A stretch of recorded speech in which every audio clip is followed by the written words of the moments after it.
మిత్రులారా, ఇవాళ రాష్ట్రంలో నమోదవుతున్న గులియన్ బ్యారీ సిండ్రోమ్ పై వైద్య ఆరోగ్య శాఖ మరియు రాష్ట్ర ప్రభుత్వం నిరంతరం అప్రమత్తంగా ఉంది. వైద్య ఆరోగ్య శాఖ ఉన్నతాధికారులు, అదేవిధంగా శాఖ ప్రత్యేక ప్రధాన కార్యదర్శి ఎంటి కృష్ణబాబు గారు, నేను కూడా నిరంతరం దీని మీద సమీక్షలు నిర్వహిస్తూ ఉన్నాం. ఈరోజు కూడా గౌరవ ముఖ్యమంత్రి వర్యులు నారా చంద్రబాబు నాయుడు గారిని విషయంపై కలిసి వారు కూడా సమీక్ష నిర్వహించారు. గతంలో నమోదైన జీబీఎస్ కేసుల వివరాలని పూర్తి స్థాయిలో విశ్లేషించి ఈ వ్యాధి సోకడానికి మరియు విస్తరించడానికి కారణాలను తెలుసుకోవాలని ముఖ్యమంత్రి గారు సూచించారు. వారికి మేము చెప్పినప్పుడు గత సంవత్సరం మొత్తం రాష్ట్రంలో 301 కేసులు నమోదయ్యాయని చెప్పినప్పుడు వారి 301 కేసుల్ని ఒక్కొక్క కేసుని విడిగా విశ్లేషించి కారణాలు ఏంటి, ఇంత పెద్ద మొత్తం రావడానికి ప్రతి సంవత్సరం వస్తూ ఉంటాయి, కానీ గత సంవత్సరాన్ని తీసుకొని ఒకసారి విశ్లేషించాల్సిందిగా వారు కోరడం జరిగింది. మనం 2024 సంవత్సరాన్ని చూస్తే 17 ప్రభుత్వ సర్వజన ఆసుపత్రుల్లో మొత్తం 301 కేసులు 10 ఆసుపత్రుల్లో నమోదయ్యాయి. 17 ఉంటే 10 ఆసుపత్రుల్లో నమోదయ్యాయి. అత్యధికంగా గుంటూరు జీజీహెచ్లో 115, కాకినాడ జీజీహెచ్లో 45, విజయవాడలో 45, కర్నూలులో 33, విశాఖపట్నం కేజీహెచ్లో 28, నెల్లూరులో 21 నమోదయ్యాయి. 4 జీజీహెచ్లో 1 నుంచి 8 దాకా కేసులు నమోదయ్యాయి. పాడేరు, రాజమహేంద్రవరం, ఏలూరు, మచిలీపట్నం, ఒంగోలు, నంద్యాల, అనంతపురం జీజీహెచ్ పరిధిలో కేసులు నమోదు కాలేదు. అయితే గుంటూరులో ఎక్కువ సంఖ్యలో నమోదు కావడానికి కారణాలు ఏంటని అడిగినప్పుడు అక్కడ న్యూరాలజీ విభాగం సామర్థ్యత సిస్టమ్, మంచి న్యూరాలజీ విభాగం ఉండడము, ఎన్ఐసియు ఉండడము, అదేవిధంగా ఇమ్యునోగ్లోబులిన్ ఇంజెక్షన్ లభ్యత కూడా ఎక్కువగా ఉండడము, దానివల్ల ఇతర ప్రాంతాల నుంచి కూడా, అంటే గోదావరి జిల్లాల నుంచి నిన్న కూడా ఒక మృతి ఏదైతే జరిగిందో అది గిద్దలూరు ప్రాంతం నుంచి వచ్చింది. కాబట్టి రెఫరల్స్ ఎక్కువ ఉంటున్నాయి. దాని కారణంగా గుంటూరులో ఎక్కువ కేసులు నమోదు అవుతున్నట్టుగా మన దీంట్లో వస్తూ ఉంది. అయితే ఈ ఏడాది జనవరిలో 43 జీబీఎస్ కేసులు నమోదు కాగా ప్రస్తుతం 17 మంది వివిధ ఆసుపత్రుల్లో చికిత్స పొందుతున్నారు. గత ఏడాది నమోదైన జీబీఎస్ రోగుల పూర్వాపరాలని క్షుణ్ణంగా పరిశీలించి ఆ వ్యాధి సోకడానికి కారణాలు, దారితీసే పరిస్థితుల్ని గుర్తించాలని వైద్య శాఖ ఉన్నతాధికారులను కూడా ఆదేశించడం జరిగింది. తదనుగుణంగా మేము నిరంతరం సమీక్ష నిర్వహిస్తూ ఉన్నాం. రాష్ట్రంలో జీబీఎస్ బారిన పడిన వారికి చికిత్స అందించేందుకు సరిపడా ఇమ్యునోగ్లోబులిన్ ఇంజెక్షన్లు ఉన్నాయి. మొన్ననే చెప్పారు స్పెషల్ సిఎస్ గారు, ఈ 1 లక్ష జనాభాకి 1 నుంచి 2% ప్రపంచవ్యాప్తంగా ఇదే నమోదవుతూ ఉంది. కాబట్టి దీంట్లో పెద్దగా ఆందోళన చెందాల్సిన విషయం ఏం లేదు. సంఖ్య ఎక్కువగా ఉంది. అయితే మృతి చెందిన వారి సంఖ్య నిన్న 1 వచ్చింది, గతంలో 1 శ్రీకాకుళం సంబంధించి 1 వచ్చింది. కాబట్టి వీటి మీద అందుకని ప్రత్యేకంగా కాస్త అప్రమత్తంగా ఉంటూ వీటిని సమీక్ష నిర్వహిస్తున్నాం. దీంట్లో పెద్దగా ఆందోళన చెందాల్సిన అవసరం లేదు. వీటికి ఏంటంటే 85% చికిత్స అవసరం లేకుండానే తగ్గిపోయే అవకాశం ఉంది. 15% మాత్రం ఇమ్యునోగ్లోబులిన్ ఇవ్వాల్సిన అవసరం ఉంటుంది.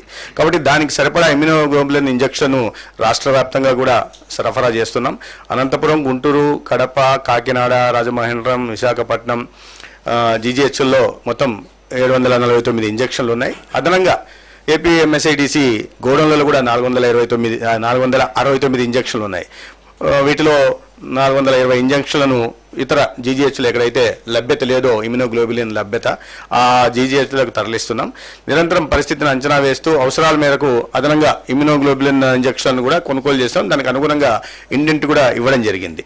అయితే ఈ వ్యాధికి సంబంధించిన మెడికల్ సైంటిఫిక్ విషయాల్ని వారికి చెప్పడం కోసమే గుంటూరు ప్రభుత్వ మెడికల్ కళాశాల ప్రిన్సిపల్ ఉన్నారు. ఆయన ప్రముఖ న్యూరాలజిస్ట్ కూడా వారు డాక్టర్ సుందరాచారి గారు. అందుకని వారిని కూడా రమ్మన్నాం. ఈ విషయాల్ని చెప్తే ప్రజల్లోకి కూడా ఆందోళన చెందాల్సిన అవసరం లేదు. ఒకటి గుర్తించాల్సింది. రెండోది, ఈ వ్యాధి బారిన పడిన వాళ్ళకి చికిత్స అందించడానికి సిద్ధంగా అన్ని ఆసుపత్రుల్లో సిద్ధంగా ఉన్నాం. ఇమ్యునోగ్లోబులిన్ కూడా తగిన సంఖ్యలో అందుబాటులో ఉంచుతున్నాం. మారుతారా? రాలేదు కాబట్టి కాస్ట్ ఒక ఇంజెక్షను కాస్ట్ 20,000 అవుతుంది. 5 గ్రామ్ ఇంజెక్షను. ఒక పేషెంట్కి రోజుకు 5 ఇంజెక్షన్లు ఇవ్వాల్సి వస్తుంది. అంటే 1,00,000 రూపాయలు అవుతుంది ఒక రోజుకి అట్లా 5 రోజుల పాటు ఇవ్వాల్సి వస్తుంది. చాలా ఖర్చుతో కూడుకున్న చికిత్స అనమాట. అందుకని దీన్ని ఎన్టీఆర్ ఆరోగ్య సేవలో కూడా ఉంది, ఎన్టీఆర్ వైద్య సేవలో కూడా ఇది ఉంది. అయితే దానికైనా ప్యాకేజ్ 1,60,000 ఉంది. కాబట్టి ఎక్కువగా ప్రైవేట్ వీళ్ళు హాస్పిటల్ వాళ్ళు దీన్ని గవర్నమెంట్ వైపుకే రెఫర్ చేస్తూ ఉంటారు ఒకవేళ అక్కడ కేసులు అయినా కూడా. అందుకనే జీజీహెచ్ఎల్ మీద దీని ఒత్తిడి ఎక్కువ ఉంది కేసుల గురించి. చాలా ఖర్చుతో కూడుకున్నది. అయితే ప్రభుత్వం ఎక్కడ కూడా దీన్ని ఖర్చు గురించి ఆలోచించకుండా ప్రజలకు మెరుగైన వైద్య సేవ అందించడం కోసం, జీబీఎస్ని నియంత్రణలో ఉంచడం కోసం తగిన సంఖ్యలో ఇమ్యునోగ్లోబులిన్ ఇంజక్షన్ అందుబాటులో ఉంచుతోంది ప్రతి జీజీహెచ్లో కూడా. మన రిలయన్స్ లైఫ్ సైన్స్ అని ఒకటి, ఇంటాస్ అని ఇద్దరు మనకు సప్లై చేస్తున్నారు రాష్ట్ర వ్యాప్తంగా. అయితే రిలయన్స్ లైఫ్ సైన్సెస్ మాట్లాడుతున్నాం. ఇది ఓకేనా? అంటే అందరికీ తెలిసిందే ఈ జీపీఎస్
ఈ పర్టికులర్ కేసెస్ వచ్చినప్పుడు సిమ్టమ్స్ ఏమిటనేది కొంచెం ప్రజల్లో విస్తృతంగా అవగాహన ఉండాలి.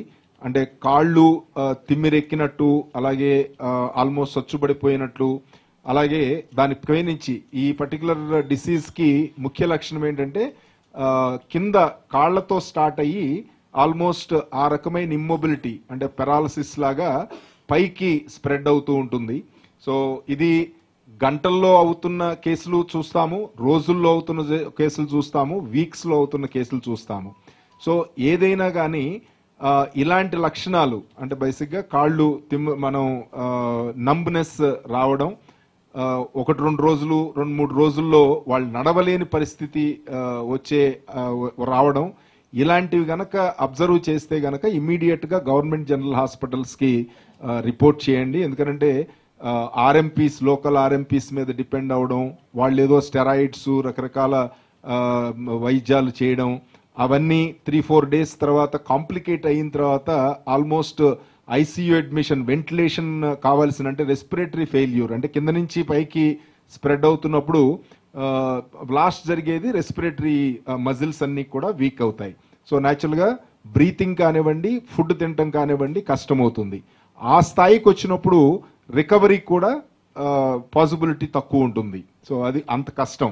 అందుకని ఎర్లీ స్టేజ్లోనే అంటే ఆల్మోస్ట్ కాళ్ళు ఎప్పుడైతే సచ్చుబడినట్టు అనిపిస్తాయో, నడవలేని పరిస్థితి ఎవరినైనా అబ్జర్వ్ చేస్తున్నామో, అది నియరెస్ట్ గవర్నమెంట్ జనరల్ హాస్పిటల్స్లో గనక వస్తే అక్కడ ఎవాల్యుయేట్ చేసి ట్రీట్మెంట్ చేయడానికి అవకాశం ఉంటుంది.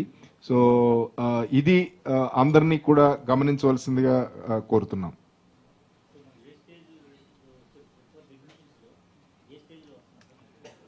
అంటే రకరకాల స్టేజ్లో ఇప్పుడు ఈ గిద్దలూరులో ఆవిడ చనిపోయిన కేసు మనం చూస్తే గనక 3 రోజులు అక్కడ గిద్దలూరులో ట్రీట్మెంట్ తీసుకున్నారు.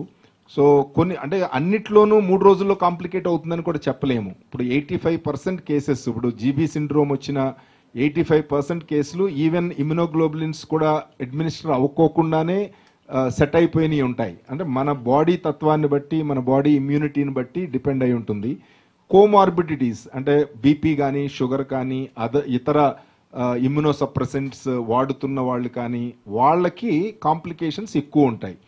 సో ఈ రకంగా వచ్చి అక్కడ లోకల్ ట్రీట్మెంట్స్ తీసుకుని ప్రైవేట్ హాస్పిటల్స్కి వెళ్ళి అలా టైం చాలా గడిచిన తర్వాత వచ్చిన కేసులు చాలా కాంప్లికేషన్లోకి వస్తాయి. కాబట్టి ఎప్పుడైనా వెంటిలేషన్ అవసరమైన దానికి మన రికవరీ అవ్వడం అంత కష్టం అవుతుంది. కాబట్టి ఎంత ఫాస్ట్గా వస్తే అంత రిజల్ట్ బెటర్గా ఉంటుంది. సో ఈ కుర్రవాడు కూడా 10 years కుర్రవాడు కూడా చనిపోయిన కుర్రవాడిది చూస్తే గనక ఫస్ట్ వాళ్ళు ప్రైవేట్ హాస్పిటల్కి వెళ్ళారు. వాళ్ళు అక్కడ కేజీహెచ్కి రిఫర్ చేశారు. కేజీహెచ్లో జస్ట్ 2 days ఉండి ఎగనెస్ట్ మెడికల్ అడ్వైస్ వాళ్ళు బయటికి వెళ్ళిపోయి అక్కడ జెమ్స్ శ్రీకాకుళంలో జాయిన్ చేశారు. సో ఇలా మనం చేంజ్ అవుతూ ఉంటే గనక న్యాచురల్గా ఆ కన్సిస్టెన్సీ, ట్రీట్మెంట్ కన్సిస్టెన్సీ ఉండదు. ప్రైవేట్ హాస్పిటల్స్లో మనందరికీ తెలిసిందే ఇది చాలా ఎక్స్పెన్సివ్ మెడిసిన్స్ వాడాలి. ఆల్మోస్ట్ పర్ డే ₹1,00,000 ఖర్చు అవుతుంది బయట మార్కెట్లో ఉన్న వైల్స్ గనక కొంటే. అదే మన గవర్నమెంట్లో మనకి 7,000 రూపీస్కి వస్తుంది ఒక్కొక్క వైల్, బల్క్లో కొంటాం కాబట్టి. అదే ప్రైవేట్గా చూస్తే గనక ₹20,000. సో ₹1,00,000 ఇంటూ 5 రోజులు మనం అడ్మినిస్టర్ చేయాలి, ₹5,00,000 ప్లస్ ఐసీయూ ఛార్జెస్ ఇవన్నీ కలిపి ప్రతిరోజు 25,000 నుంచి 50,000 రూపాయల వరకు ఛార్జ్ చేస్తారు. సో అందుకని చాలా కాస్ట్లీ థింగ్. ఎఫోర్డ్ చేయగలిగిన వాళ్ళు ఓకే, కామన్ పీపుల్ మాత్రం వీళ్ళంత ఫాస్ట్గా గవర్నమెంట్ జనరల్ హాస్పిటల్లో కానీ మనగే ఎన్టీఆర్ వైద్య సేవలో కూడా ఈ ప్రోగ్రామ్ ఉంది, ఈ పర్టికులర్ ప్యాకేజ్ ఉంది. సో దాంట్లో ట్రీట్మెంట్ గనక ఫాస్ట్గా తీసుకోగలిగితే గనక సర్వైవల్ చాలా బాగుంటుంది. బట్ ఇంటర్నేషనల్గా చూస్తే గనక 5 to 7% మోర్టాలిటీ ఉంది. అంటే బెస్ట్ కంట్రీస్లో, బెస్ట్ మెడికల్ ఫెసిలిటీస్ ఉన్న కంట్రీస్ యుఎస్లో కూడా 5 to 7% మోర్టాలిటీ రేట్ ఉంది. సో అది మనం అవాయిడ్ చేయలేము. బట్ మనం చేయగలిగింది ఇన్ఫెక్షన్స్ రాకుండా చూసుకోవడం. ఇలాంటిది ఏదన్నా లక్షణాలు ఉన్నప్పుడు ఇమీడియట్గా గవర్నమెంట్ జనరల్ హాస్పిటల్లో రిపోర్ట్ చేసి ట్రీట్మెంట్ తీసుకోవడానికి ముందుకు రావడం. సో ఈ రోజు కూడా వస్తున్నాయి. ఇప్పుడు ఈ రోజు కూడా రీజన్స్ ఉండవండి. ఇంటర్నేషనల్గా రీజన్స్ కనుక్కోవడం జరగలేదు. అలాగే ఈవెన్ జెనెటిక్ ఫ్యాక్టర్స్ కానీ ఏవి కూడా, అంటే ఎందుకు వస్తుంది, ఇప్పుడు ఆల్మోస్ట్ మనం రోజు చూస్తాం వేల మందికి ఇన్ఫెక్షన్స్ వస్తాయి. అంటే ఫీవర్ కానివ్వండి, డయేరియా కానివ్వండి, జీఈ కేసెస్ కానివ్వండి, రెస్పిరేటరీ ఇన్ఫెక్షన్, ఇన్ఫ్లుయెన్జా, ఇలా చాలా మందికి వస్తూ ఉంటాయి. వీళ్ళల్లో ఎవరికి జీబీ సిండ్రోమ్ వస్తుందనేది ఇంతవరకు ఆ రకమైన మనం ప్రిడిక్షన్ ఏమి చేయలేము. ఎందుకంటే స్పెసిఫిక్ రీజన్ అనేది ఉండదు. బాడీ తత్వాన్ని బట్టి అయి ఉండొచ్చు, లేకపోతే అక్కడున్న అతని ఇమ్యూనిటీని బట్టి ఉండొచ్చు. సో అలా వస్తుంది కాబట్టి మనం జాగ్రత్తగా ఉండటం ఒక ఆస్పెక్ట్.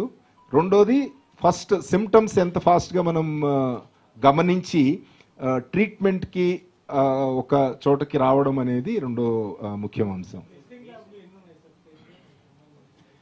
అంటే ప్రతి గవర్నమెంట్ జనరల్ హాస్పిటల్లో కూడా మనం టెస్ట్ చేయడానికి సదుపాయాలు ఉన్నాయి. నెర్వ్ కండక్షన్ టెస్ట్ అని మన ప్రిన్సిపాల్ గుంటూరు మెడికల్ కాలేజ్ మన సుందరాచారి గారు ఈ టెక్నికల్గా చెప్తారు. టెస్ట్లు చాలా సింపుల్ టెస్ట్తోనే మనం తెలుసుకోవచ్చు ఒకటి.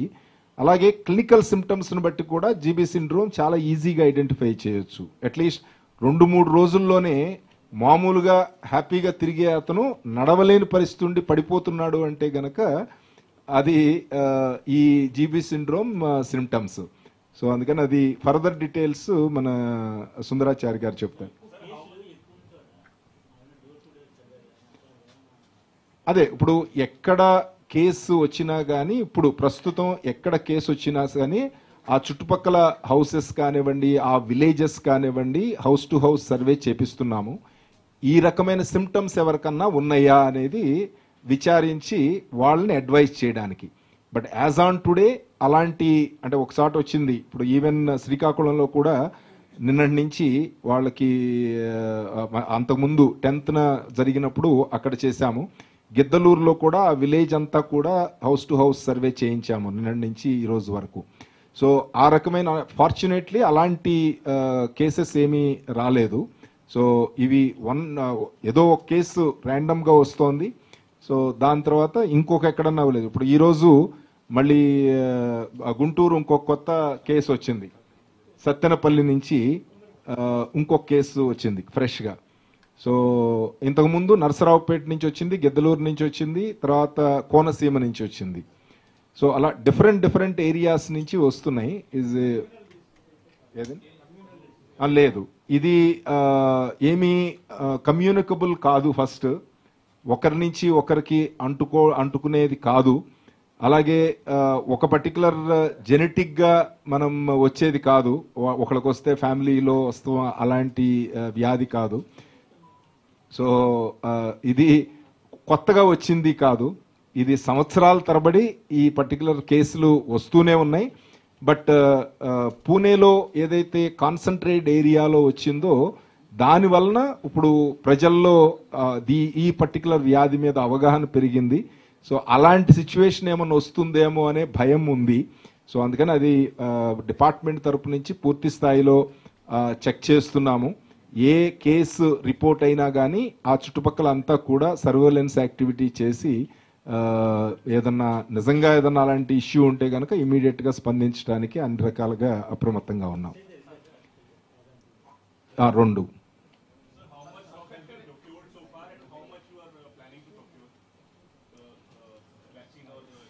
అదే 1200 వైల్స్ ఆల్రెడీ మనకి అందుబాటులో ఉన్నాయండి హాస్పిటల్స్ను, తర్వాత మన స్టోర్స్లో.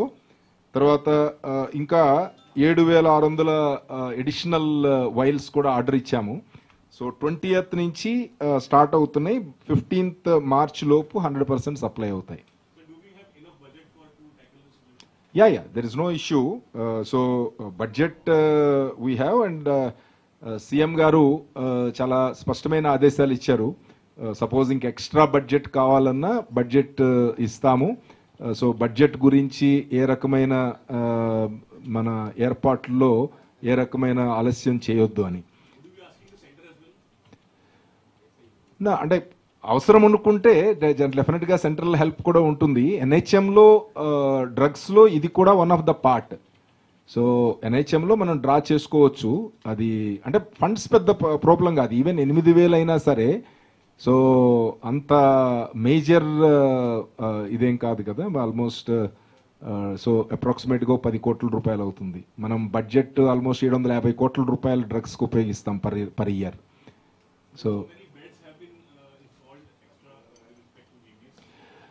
ఎక్స్ట్రా అవసరం లేదు ఇప్పుడు. అందుకనే ఈ మేజర్ హాస్పిటల్స్లో న్యూరో వింగ్లో 5 to 10 beds depending on requirement set apart చేయమని చెప్పడం జరిగింది.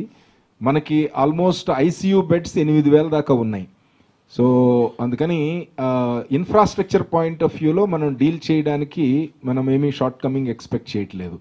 ఆల్మోస్ట్ ఆక్సిజన్ బెడ్స్ మనకు 36,000 ఉన్నాయి గవర్నమెంట్ సెక్టార్లో. సో అలాగే ఐసీయూ బెడ్స్ ఆల్మోస్ట్ 8,000 ఉన్నాయి. సో అందుకనే అది ఆ రకమైన ప్రాబ్లం.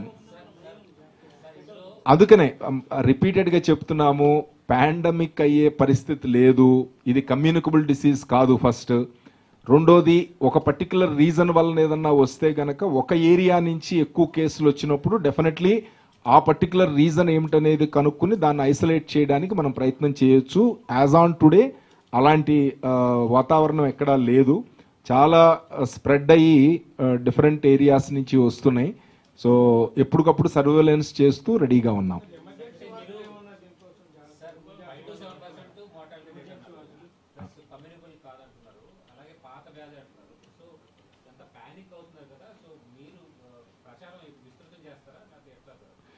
యా, మిమ్మల్ని కోఆపరేషన్ అడుగుతున్నాము. ఎందుకంటే అల్టిమేట్లీ పానిక్ క్రియేట్ చేసేది ఎక్కువ అంటే పూర్తి స్థాయి ఇన్ఫర్మేషన్ కాకోకుండా ఆందోళన కలిగించేటట్లు రిపోర్టింగ్ చేయడము. అలా దయచేసి వద్దు అని చెప్తున్నాము. ఏదైనా ఇష్యూ ఉంటే గనక మేము ఎప్పటికప్పుడు సర్వేలెన్స్ చేస్తున్నాము. ఏ రకమైన రీజన్ ఉన్నా అది మీకు ట్రాన్స్పరెంట్గా ఇస్తాము. ఏమి దయాల్సిన అవసరం లేదు. సో అందరం కలిసి ప్రజల్ని ఎడ్యుకేట్ చేయడంలో మనం సక్సెస్ఫుల్ అవ్వాలి. ఇదంతా ఎందుకు వచ్చింది? ఇప్పుడు ఎంటైర్ వరల్డ్లో ఈ రకమైన పరిస్థితి ఉంది. ఆల్మోస్ట్ జీబీ సిండ్రోమ్ అనేది వరల్డ్ మొత్తం మీద వస్తుంది, ఇంక్లూడింగ్ యుఎస్ అడ్వాన్స్డ్ సొసైటీస్లో కూడా. బట్ ఇప్పుడు వచ్చిన ప్యానిక్ ఎందుకని? పూణేలో ఒకే ఏరియాలో ఆల్మోస్ట్ 181 కేసెస్ కన్ఫర్మ్డ్ కేసెస్ వచ్చినాయి కాబట్టి అక్కడ ఒక రీజన్ ఏమిటి అనేది గవర్నమెంట్ ఆఫ్ ఇండియా ఐసీఎంఆర్ వాళ్ళు స్పెసిఫిక్గా స్టడీ టీమ్స్ని పెట్టి చెక్ చేస్తున్నారు. ప్రిలిమినరీ వాళ్ళు ఇచ్చిన ఇన్ఫర్మేషన్ ఏంటంటే బయలాజికల్ కంటామినేషన్ ఆఫ్ వాటర్ ఉందని, అలాగే పౌల్ట్రీ పరంగా కూడా బయలాజికల్ కంటామినేషన్ ఉంది అని. సో ఇది ఏ రీజన్ వలన అది ట్రిగ్గర్ అయ్యింది అనే దాని మీద స్టడీస్ జరుగుతున్నాయి. సో అందుకనే ఆ స్టడీస్ రిజల్ట్ గురించి వెయిట్ చేద్దాం ఒకటి. సో అలాంటి సిచ్యువేషన్ ఏమన్నా మనకి ఒక పర్టికులర్ ఏరియాలో ఇలా ఏమన్నా నెంబర్ ఆఫ్ కేసెస్ వస్తాయా అనేది సర్వేలెన్స్ రెగ్యులర్గా చేస్తున్నాము. ప్రతి కేసు అడ్మిట్ అయిన ప్రతి కేసుకి కూడా దాని స్టార్టింగ్ పాయింట్ దగ్గర నుంచి ఎందుకు వచ్చింది అనే దాని మీద డీటెయిల్డ్గా చెక్ చేస్తున్నాము. ప్రజలు ఏ రకమైన భయాలు ఉండాల్సిన అవసరం లేదు. ఏదైనా అన్ఫార్చునేట్లీ ఎవరికైనా ఏదైనా ప్రాంతంలో వస్తే గనక మనం సర్వం సిద్ధంగా ఉన్నాము. అంటే మనకు మెడిసిన్స్ కానివ్వండి, ఫెసిలిటీస్ కానివ్వండి, అన్నీ కూడా సిద్ధంగా ఉన్నాయి. యావరేజ్గా లాస్ట్ 3 years యావరేజ్ మనం తీసుకున్న యావరేజ్గా 250 నుంచి 300 కేసెస్ పర్ ఇయర్ వస్తున్నాయి. సో ఇది 1 to 2 cases per 1 lakh population. అంటే మనం ఆ లెక్కను చూసుకుంటే 600 నుంచి 1200 అంటే 500 నుంచి 1000 కేసుల వరకు నార్మల్, అంటే నార్మల్ ఇది. దానికన్నా చాలా తక్కువే మనకు రిపోర్ట్ అవుతున్నాయి. సో అందుకని ఏ రకమైన ప్యానిక్ ఉండాల్సిన అవసరం లేదు. అది కొంచెం మనం ఎడ్యుకేట్ చేయగలిగి మీరు సహకరిస్తే గనక ఆటోమేటిక్గా ప్రజల్లో ఆందోళన ఆటోమేటిక్గా తగ్గిపోతుందని మా విశ్వాసం.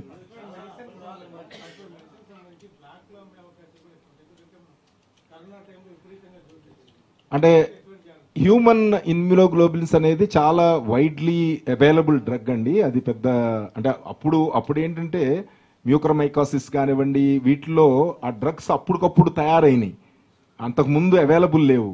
ఇది ఎప్పటి నుంచో అవైలబుల్ ఉంది, ఇయర్స్ టుగెదర్ వాడుతున్నారు ఇది.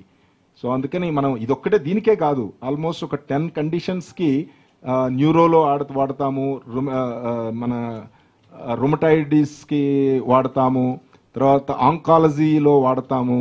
అందుకని ఈ డ్రగ్ చాలా వైడ్గా ఉంది, బట్ కాస్ట్లీ. అంటే బయట ఎంఆర్పి 20,000 రూపాయలు ఒక్కొక్క వైలు, బట్ ఒక్కసారి మనం అడ్మినిస్టర్ చేయాలంటే 5 వైల్స్ కావాలి, అంటే డిపెండింగ్ ఆన్ ది వెయిట్. చిన్న పిడియాట్రిక్ కేసులు అయితే తక్కువ, కేజీ మనం ఎంత వెయిట్ ఉన్నామనే దాని మీద డోస్ డిపెండ్ అయి ఉంటుంది, కాబట్టి కాస్ట్ ఎక్కువ అంతే.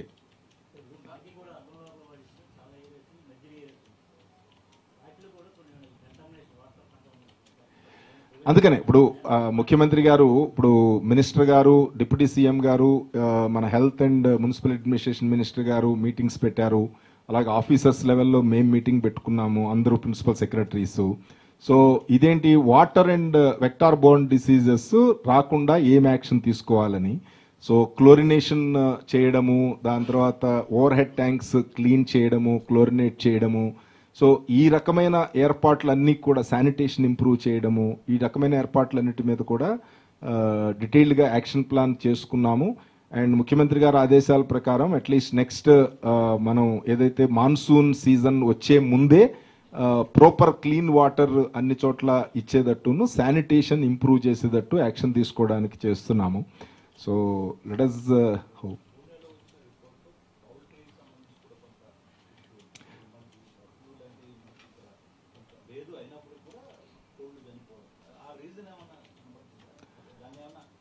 అంటే చూద్దాం, అంటే ఇప్పుడు యాజ్ ఆన్ టుడే మన ఆంధ్రప్రదేశ్లో రిపోర్ట్ అవుతున్న కేసులు చాలా డిస్పర్స్డ్ గాను, ఎక్కడ కాన్సన్ట్రేటెడ్గా ఎక్కడి నుంచి రావట్లేదు.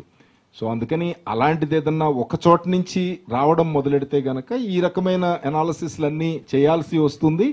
అండ్ దాన్ని ప్రివెంటివ్ చేయడానికి ఏం యాక్షన్ తీసుకోవాలనేది కూడా మనం యాక్ట్ చేయాల్సి వస్తుంది. అందుకనే ఎంటైర్ వైద్య సిబ్బందిని అలర్ట్ చేశాము, ఫీల్డ్ లెవెల్ అందరూ కూడా అలర్ట్గా ఉన్నారు. సో అలాంటిది ఏదన్నా సిచ్యువేషన్ వస్తే కనుక we are ready. But at the same time ఇప్పటికీ అలాంటిది ఏ రకమైన ఆందోళన కలిగించే రీజన్ ఏమీ ఇంతవరకు రికార్డ్ అవ్వలేదు. పౌల్ట్రీ వర్కర్స్ను కూడా టెస్ట్ చేశారు, అటువంటివి ఏం రాలేదు. 17 మంది కేసులు జీజీహెచ్లో ఉన్నారండి. ఇప్పుడు టోటల్గా ఇచ్చాము, టోటల్గా 17 మంది ఇప్పుడు యాజ్ ఆన్ టుడే బెడ్ మీద ఉన్న వాళ్ళు 17 మంది. లాస్ట్ మంత్ వచ్చిన వాళ్ళు 43 మంది. Last year January to December వచ్చిన వాళ్ళు 301 మంది.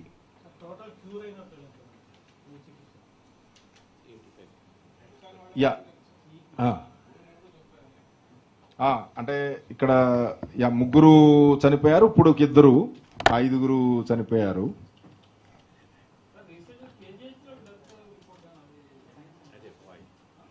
అంటే ఈ రోజు హార్ట్ అటాక్ తో చనిపోయారని చెప్తున్నారు. ఈ రోజు మార్నింగ్ హార్ట్ అటాక్, అది క్లియర్గా హార్ట్ అటాక్, మామూలుగా హార్ట్ అటాక్ తో చనిపోయారని. అంటే జీబీఎస్ సిమ్టమ్స్తో జాయిన్ అయ్యారు, బట్ హార్ట్ అటాక్తో చనిపోయారని. అది డీటెయిల్డ్ రిపోర్ట్ కోసం వెయిట్ చేస్తున్నాం.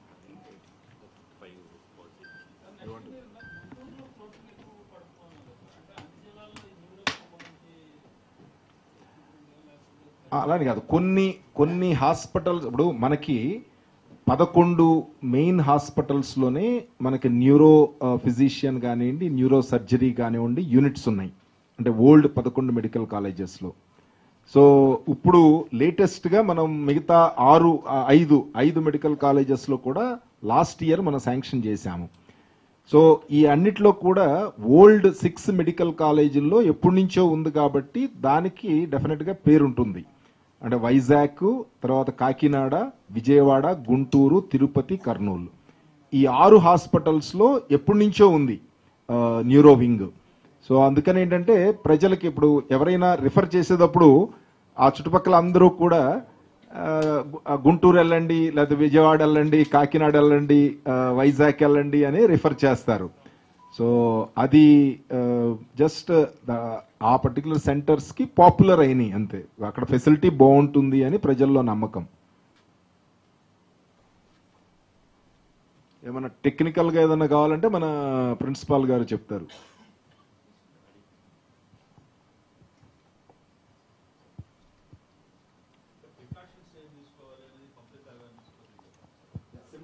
Sir, GB syndrome for the first time was described in the year 1834, sir. 1834లో ఫస్ట్ టైం డిస్క్రైబ్ చేశారు సార్. తర్వాత 1916లో గిలియన్, బ్యారీ, స్ట్రోల్ అనే ముగ్గురు సైంటిస్టులు దాన్ని కాంప్రహెన్సివ్గా డీటెయిల్గా డిస్క్రైబ్ చేశారు సార్. తర్వాత దాని మీద ఫుల్ ఆర్టికల్స్ పబ్లిష్ చేసింది కెర్న్హామ్ అని 1943లో. It's old disease. It is triggered by many infections. ఈ వ్యాధికి చాలా ట్రిగ్గరింగ్ ఫ్యాక్టర్స్ ఉంటాయి sir. Most of the times ఏంటంటే ఒక జలుబులాగా మొదలవుతుంది, దాన్ని రికగ్నైజ్ చేయం. ఒక 1 or 3 weeks రికవర్ అవుతున్న స్టేజ్లో ఒక నమ్మనెస్ అంటే ముద్దుబారినట్లు, నడువు నొప్పి, తర్వాత పాదాలు చెప్పులు తొడుక్కోలేకపోవటం, కూర్చుంటే లేవలేకపోవటం అలాగా మొదలవుతుంది సార్. అది సిమెట్రికల్గా స్ప్రెడ్ అవుతుంది, ఎగబాగుతుంది అనమాట. కొంతమందికి అప్పర్ లిమ్స్ కూడా, చేతులు కూడా వీక్ అవుతాయి. కొంతమంది చేతులు పైకి లేపలేరు. కొంతమంది ఒక 20% ఈ బ్రీతింగ్ తీసుకునే కండరాలు కూడా వీక్ అవటం వలన వాళ్ళకి రెస్పిరేటరీ డిఫికల్టీ వస్తుంది. అలాంటి వాళ్ళు లైఫ్ థ్రెటనింగ్ అని అనుకొని మేము ఐసీయూలో పెట్టి వెంటిలేటర్ సహాయంతో వాళ్ళకి సపోర్ట్ చేస్తాం అన్నమాట. ఇది ప్రపంచవ్యాప్తంగా 1 to 2% per 1 lakh per year sir incidence. And మోర్టాలిటీకి వచ్చేటప్పటికి 5 to 10% ఆఫ్ మోర్టాలిటీ ఉంటుంది sir, even in best equipped hospitals. మన దగ్గర 10 to 12 కొంచెం ఎక్కువ ఉంటుంది అనమాట, 10 to 12 ఉంటుంది మన దగ్గర. దీనికి స్పెసిఫిక్ ట్రీట్మెంట్ ఇమ్యునోగ్లోబులిన్స్ అని ఇస్తాం. 5 రోజుల కోర్సు, పర్ కేజీ చొప్పున ఇవ్వాలి. 400 milligrams per kg depending on the weight. It's a very expensive drug. It cost around 2 to 3 lakhs. తర్వాత ఇంకొక ఆల్టర్నేటివ్ ఉంది సార్, ప్లాస్మా ఫెరసిస్ అని. అసలు ఇది ఎందుకు వస్తుందంటే, ఒక ఇన్ఫెక్షన్ వచ్చిన తర్వాత యాంటీబాడీస్ ఉత్పత్తి అయ్యి ఆ ఆర్గానిజంని డీల్ చేయడం కోసం ఆ యాంటీబాడీస్ బాడీలో ఉత్పత్తి అయ్యి బై మిస్టేక్ ఈ యాంటీబాడీస్ నర్వస్ సిస్టమ్ మీద అటాక్ చేస్తాయి అన్నమాట. ముఖ్యంగా నరాలు అంటే మళ్ళీ బ్రెయిన్ ఎఫెక్ట్ కాదు, దీంట్లో స్పైనల్ కార్డ్ ఎఫెక్ట్ కాదు. ఈ నరాల మీద చుట్టూ ఉన్నటువంటి మైలిన్ కవరింగ్ ఉంటుందండి, ఆ మైలిన్ మీద అటాక్ చేస్తాయి యాంటీబాడీస్. అప్పుడు డిస్ఫంక్షన్ వలన చచ్చుబడటం మొదలవుతుంది అనమాట, కండరాలు చచ్చుబడతాయి. ప్రాబ్లం కండరాల్లో ఉండదు సార్, నరాలు అటాక్ చేస్తాయి అనమాట యాంటీబాడీస్. ఇది కొంతమందికి కొన్ని గంటల్లో స్ప్రెడ్ అవ్వచ్చు, అంటే సివియర్ అవ్వచ్చు. కొంతమందికి కొన్ని రోజులు పట్టొచ్చు, కొంతమందికి 2 వారాలు కూడా పట్టొచ్చు. అందుకనే ఒకప్పుడు poliomyelitis was the most common cause of muscle weakness. ఇప్పుడు పోలియో ఇరాడికేట్ అయింది కాబట్టి, పోలియో లేదు కాబట్టి, this is the most common cause of generalised muscle paralysis. దీనికి అరౌండ్ 15 to 20 యాంటీసిడెంట్స్ ఉంటాయన్నమాట. ముఖ్యంగా influenza, cytomegalo virus infection, HIV infection, అలాగే diarrhoeal illness, campylobacter jejuni ఒక bacterial infection, mycoplasma pneumonia, rickettsia, Lyme disease అని చాలా ఉంటాయి సార్.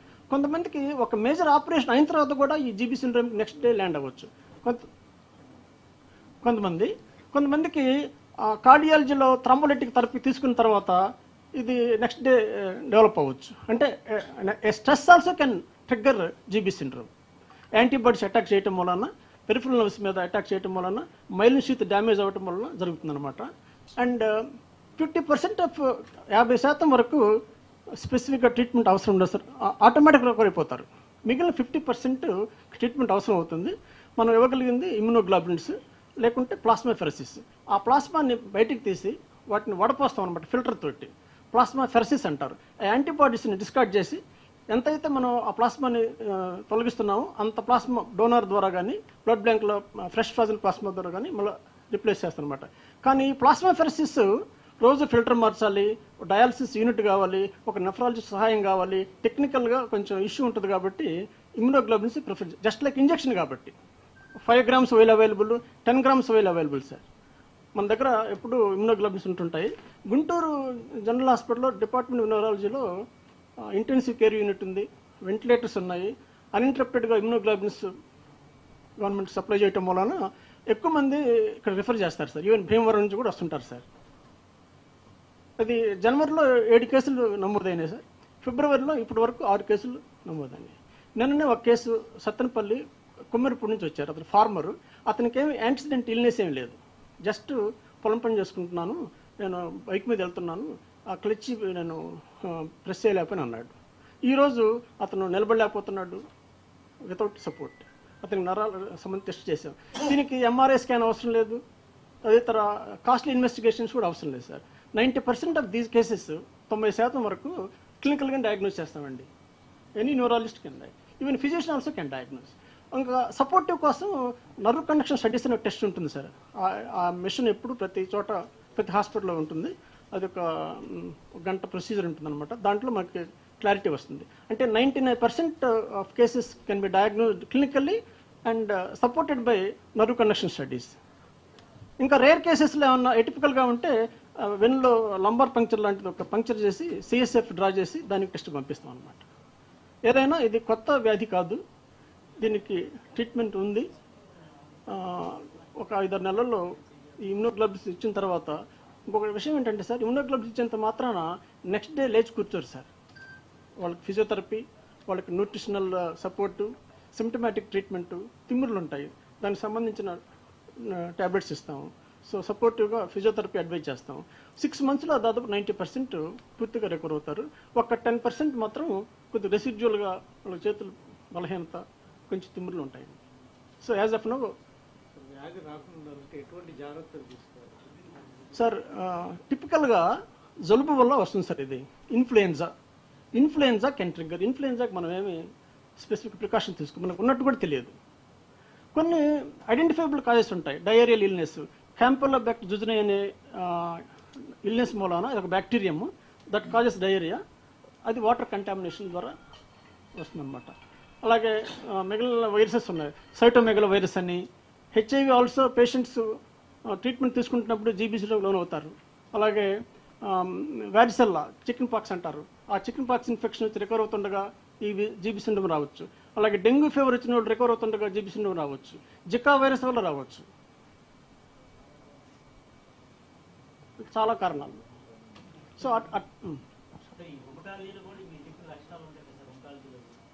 రొమటాలజీ అంటే joint సంబంధించింది సార్. ఉండవు సార్, వాళ్ళ పెయిన్స్ ఉంటాయి వాళ్ళల్లో. ఇది వీక్నెస్ అండి. మొద్దుబరినట్లు ఉంటాయి సార్. చేతుల్లో బలం ఉండదు, చేతులు పైకి ఎత్తలేరు, మెడ కూడా వాలిపోతుంటుంది.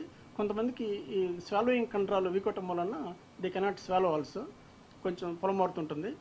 వాళ్ళు ప్రివెంట్ చేయడం కోసం మనం ట్యూబ్ వేస్తాం అనమాట. ఫీడింగ్ రైల్ ట్యూబ్ ద్వారా ఇస్తుంటాము. ఈ బ్రీతింగ్ డిఫికల్టీ ఉంటే మాత్రం వెంటిలేట్ చేస్తాము. మనకి ఎప్పుడు ఒక 5 వెంటిలేటర్స్ రెడీమేడ్గా ఉంటాయి సార్ ఐసీయూలో.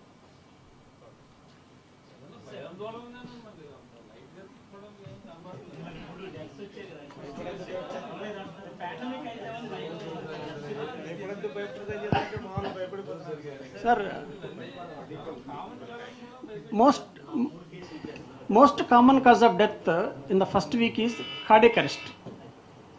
The next common cause of death after 2 weeks while recovering is చచ్చుపడతాయి కదా సార్ కాళ్ళు చేతులు. వాళ్ళు నాట్ బెడ్ బౌండ్గా ఉంటారు కదా, నాన్ అంబులెంట్గా ఉంటారు కదా, బెడ్ సోర్ వచ్చి ఇన్ఫెక్షన్స్ మూలన కొంతమంది చనిపోతారు.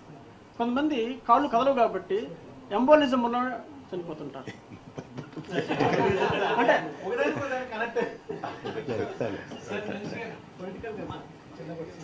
చెప్పండి. మీ అనుచరులు దండా చేస్తారు అనంతపురంలో. మీ ప్రధాన అనుచరుడు ఆదినారాయణ యాదవ్ పాల్గొంటారు. నేను భారతీయ జనతా పార్టీ కార్యకర్తనండి. నాకు అనుచరులు ఎవరు ఉండరు, అంతా పార్టీ కార్యకర్తలు ఉంటారు. అయితే దీంట్లో మంత్రి సత్యకుమార్ అనుచరు దందా అని ఒక ప్రముఖ పత్రికలో వచ్చింది. మంచి పని చేశారు అడిగి. ఎందుకంటే విశ్వసనీయత లేని పత్రికలు ఏదైనా వస్తే నేను కూడా పట్టించుకునేవాడిని కాదు. దీంట్లో ఎటువంటి వాస్తవం లేదు. ఒకటి ఏంటంటే ఈ విషయం నాకు నా నియోజకవర్గానికి సంబంధించింది కాదు, బయట ఎక్కడో జరిగింది, వ్యక్తుల మధ్య జరిగింది. అయితే దీంట్లో ఒక విషయం చెప్పాలి. నేను ఎమ్మెల్యే గెలిచిన తర్వాత ఒక మాజీ మంత్రి ఆ ప్రభాకర్ అని ఎవరైతే ఉన్నారో ఆ వ్యక్తిని తీసుకొని నా దగ్గరికి వచ్చారు. వచ్చేదో ఇట్లా ఉందండి, మీ పార్టీలో ఒక ఎంపీపీ ఉన్నాడు కదా, ఆయనకి వీళ్ళకి వివాదం ఉంది అంటే నేను భూ వివాదాలు కానీ ఇంకోటి కానీ వెళ్ళండి, నాకు సంబంధం లేదు అని. మళ్ళీ తర్వాత ఒకసారి అడిగితే కూడా అదే మాట చెప్తా. అయినా ఇతను సరిసరికి ఆ బీజేపీలో చేరాడు. దాని ముందు వైసీపీలో ఉన్నాడు ఆదినారాయణ యాదవ్. ఆయన ఎన్నికల ముందు బీజేపీలోకి వచ్చి చేరాడు. ఆయన బీజేపీలో వచ్చి పార్టీ కార్యకర్తగా పనిచేశారు. నేను అడిగాను ఆయన్ని. అడిగితే ఆయన అన్నాడు, ఇది మాజీ మంత్రి నేను పార్ట్నర్స్ అండి, గతంలో మా మధ్య వివాదం ఉంది అంటే మరి ఈ వివాదాలకు నా దగ్గరకు వస్తున్నారు కదా వాళ్ళని. లేదంటే మేమంతా ఉంది, మేము 10 సంవత్సరాల నుంచి నడుస్తూ ఉంది, అనేక సందర్భాల్లో అది ఇవి పెట్టుకున్నాను, కేసులు పెట్టుకున్నా, ఇవన్నీ జరిగింది అంటే నేను సరే ఇట్లాంటి విషయాల్లోకి నన్ను లాగద్దని నేను చెప్పడం జరిగింది అంతే. దాని తర్వాత నాకు విషయం కూడా తెలియదు. ఈరోజు పేపర్లో చూస్తే ఇది జరిగింది, నిన్న ఇట్లా ఏదో గొడవ జరిగిందని చెప్తే నేను ఏం జరిగిందని నేను నిన్న అడిగా, ఎస్పీ గారికి ఫోన్ చేసి అడిగాను. దాంట్లో పేరు రావడం ఒక్కసారి ఇట్లాంటి రాస్తున్నప్పుడు నేను ఇక్కడ ప్రభుత్వంలో మంత్రిగా ఉన్నాను, ఒక బాధ్యతాయుతమైన పదవిలో ఉన్నప్పుడు ఇటువంటి ఏదైనా వస్తున్నప్పుడు అంత పేరు రాస్తే వ్యక్తిత్వ హననానికి పాల్పడడం మంచిది కాదు. అసలు ఏది లేకుండా లేదా నన్ను నిర్ధారణ చేసుకోవాలి మీకు ఏమైనా సంబంధం ఉందా అని. పార్టీలో ఉన్నారు కాబట్టి వాళ్ళు ఏదైనా వాళ్ళ మధ్య జరిగితే వివాదాలు జరుగుతాయి. పోనీ ఆ వివాదాల్లో గతంలో ఇన్ని సంవత్సరాలుగా జరుగున్నాయనే విషయాన్ని అదే పత్రిక కూడా గతంలో జరిగిన వివాదాలు జరిగినప్పుడు నేను వెళ్ళింది ఇప్పుడు 9 నెలలు అయింది అక్కడికి వచ్చి ఆ ప్రాంతానికి వెళ్ళి. ఇది 10 సంవత్సరాలుగా వివాదాలు నడుస్తున్నాయి. ఏ రకంగా ఎంత మాత్రం సబబు పేరు లాగడం అనేది సరే అది ఆలోచించుకోవాలా.